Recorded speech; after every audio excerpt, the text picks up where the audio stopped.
अस्सलाम वालेकुम जी, कैसे हैं आप सब लोग। आज की इस वीडियो में हम बात करेंगे आयज़ा ख़ान की।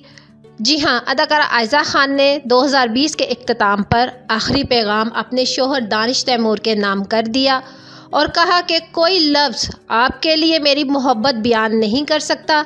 आयज़ा ख़ान ने इंस्टाग्राम पर दानिश तैमूर के साथ हसीन सी तस्वीर शेयर की, जिसके कैप्शन में इन्होंने लिखा कि कोई लफ्ज़ आपके लिए मेरी मोहब्बत बयान नहीं कर सकता, क्योंकि मुझे अपनी ज़िंदगी के हर लम्हे में आपकी न जाने कितनी ज़रूरत है।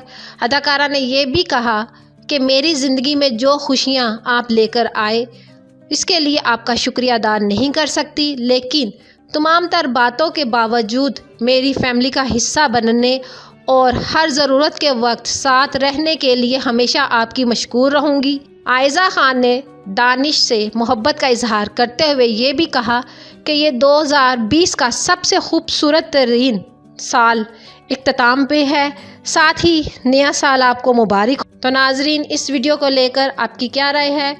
अपनी कीमती राय का इजहार नीचे कमेंट सेक्शन में ज़रूर करिएगा और वीडियो को लाइक करने के साथ साथ हमारे चैनल को भी सब्सक्राइब कर दीजिएगा, ताकि लेटेस्ट अपडेट सबसे पहले आप लोगों तक पहुंच सके। अपना ढेर सारा ख्याल रखिएगा। अल्लाह हाफिज़।